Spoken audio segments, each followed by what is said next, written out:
Buat orang yang rasa susah disiplin, merapat ke sini. Gue yakin lo tahu untuk mendapatkan kesuksesan baik dalam finansial atau apapun itu, wajib banget yang namanya disiplin. Tapi kenyataannya, kok disiplin itu kayaknya susah banget ya. Yuk kita bahas di video ini biar lo bisa jadi lebih disiplin. Yang pertama kita akan bahas adalah apa itu sebenarnya yang disebut disiplin. Kalau dari sumber Collins Dictionary, disiplin itu adalah ability to control yourself and to make yourself work hard or behave in a particular way without needing any else to tell you what to do. Jadi simpelnya disiplin itu adalah kemampuan diri untuk mengontrol dan melakukan hal apa yang harus dilakukan tanpa ada orang lain dulu yang nyuruh lo. Contohnya kalau kayak gue kan agamanya Islam dan gue kan harus sholat. Kalau dulu gue belum disiplin, jadi nyokap gue itu selalu nyuruh gue untuk sholat, bahkan kadang pakai sapu lidi dipukulin kalau sih nggak mau sholat. Tapi sekarang karena udah terbiasa dan udah tahu bahwa sholat itu wajib sebagai umat Islam, jadi ya gue udah disiplin sekarang, nggak perlu ada lagi orang yang nyuruh. Ya gue sholat sendiri gitu. Contoh lain juga kalau misalnya orang punya self disiplin adalah misalnya lu pengen six pack nih, atau pengen punya badan yang bagus, akhirnya memutuskan untuk ke gym. Suatu hari nih lu mager gitu loh, kayak aduh capek banget mau nge-gym tuh kayak males gitu, ada aja halangannya, ada aja hajatnya gitu, akhirnya malas nge-gym. Nah mayoritas orang itu akan kalah sama rasa malesnya, rasa magernya. Tapi kalau orang yang punya self disiplin, mau dia ngerasain apa, walaupun dia mager banget, dia tetap nge-gym karena dia mikirin untuk dapetin six pack tersebut. Gue akan kasih lu 3 tips gimana caranya jadi disiplin, dan ilmu ini gue udah praktekin sehingga gue bisa kuliah sampai 3 kali sampai S2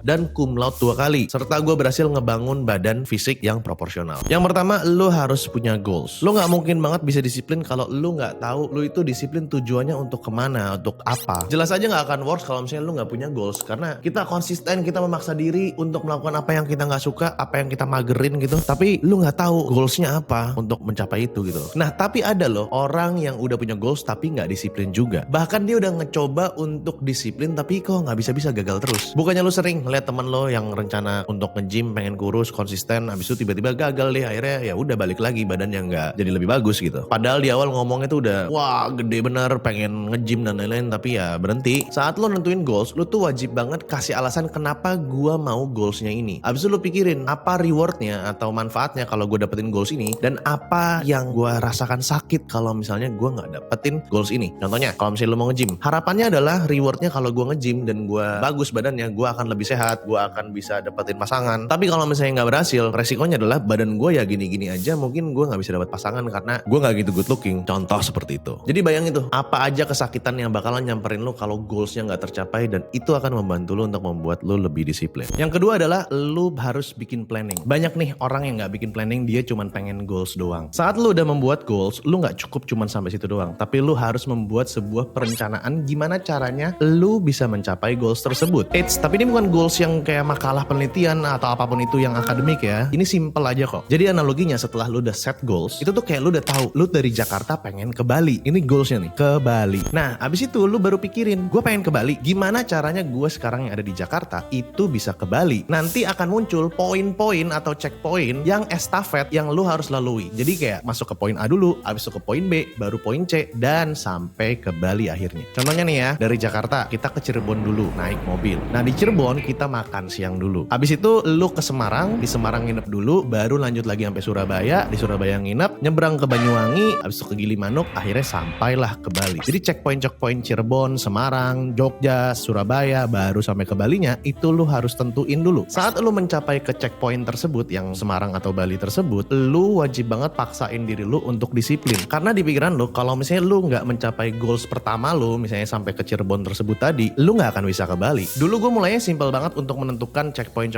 ini. Gue mulai aja dari setiap hari membuat to-do list, maksimum 3 kegiatan aja. Contohnya waktu dulu gue memulai muda cuma sekali, gue tuh setiap hari bikin kayak checklist kayak gini nih, di post-it, ya kan, ini gak kelihatan. Nah gue bikin checklist kayak gini, apa yang gue harus lakukan setiap harinya, maksimum 3 doang. Abis itu gue tempelin di pintu belakang gue ini, jadi gue tahu setiap hari itu mau ngapain checklistnya. Kalau misalnya masih belum bisa setiap hari, lu bikin aja goals per minggu deh. Di minggu ini lu mau mencapai apa, misalnya gue bikin konten 3 kali, terus abis itu gue bisa ketemu sama si ini untuk ngomongin tentang deal bisnis gua, atau lu kirim CV 10 CV dalam waktu 1 minggu. Nah lu tulis kayak gitu sehingga lu bisa ngikutin. Nah selanjutnya yang paling penting adalah yang ketiga ini, yaitu adalah overcommit. Banyak banget orang yang overcommit. Overcommit itu artinya apa? Dia terlalu muluk-muluk lah gitu bikin goalsnya atau rencananya, padahal dirinya belum terlalu disiplin, tapi udah kayak ya udah gua mau hajar gila-gilaan dulu hari ini. Ini yang paling sering bikin orang quit dan akhirnya dia nggak disiplin. Lo baru mulai udah terlalu semangat dan udah terlalu banyak keluarin effort effort, akhirnya energi lu habis. Saat lu baru mulai mau disiplin, jangan terlalu ekstrim gila-gilaan overcommit ini. Contoh yang sering terjadi nih ya, ada orang mau komitmen push up setiap hari. Karena dia jarang push up dari dulu, dia overcommitnya push up sehari 100. Nah ini namanya overcommit. Lu dari orang yang gak bisa push up, terus abis itu push up 50, energinya habis dan akhirnya ngerasa berat, akhirnya dia quit. Coba kalau misalnya mau disiplin, itu gak usah ribet-ribet dulu. Misalnya lu komitmen mau push up setiap hari. Mulai aja dulu push up 5 kali sehari dari yang kecil-kecil. Sampai nanti kalau lu udah terbiasa, lu itu bisa naikin jumlah push up-nya. Dan kalau misalnya di tengah-tengah lu lagi males, karena lu komitmennya 5, jadi lebih enak. Oh cuman 5 doang nih push up-nya, jadi gue tinggal push up aja. Dan nanti kalau misalnya lu malas di tengah-tengah juga, misalnya lu udah komit sampai ke 15 push up, nggak apa-apa, lu jalanin aja. Misalnya repetisinya atau jumlahnya dikurangin, jadi ya udah 3 kali push up aja. Yang penting ada push up-nya dulu tuh di hari tersebut yang lu harus komitmen. Contoh kayak gue kan sekarang lagi rutin untuk Muay Thai, gue seminggu 3 kali Muay Thai. Let's say kalau misalnya gue lagi malas banget nih Muay Thai, ya udah nggak apa-apa, gue Muay Thai aja, tetap pergi ke sasananya. Tapi gue bilang, coach hari ini jangan terlalu berat ya, gue lagi capek banget gitu loh. Akhirnya ya udah gue cuman skipping, habis itu lari, habis itu padding doang atau samsak. Paling mungkin cuman 30 menit, yang biasanya gue kalau Muay Thai itu sekitar 2 jam. Dengan begitu gue bisa menjaga konsistensi gue, dan ini udah works gue lakukan dari tahun 2014. Nextnya lu wajib banget tonton video gue gimana caranya kerja santai tapi hasilnya lumayan. Sampai ketemu di video tersebut. Thank you.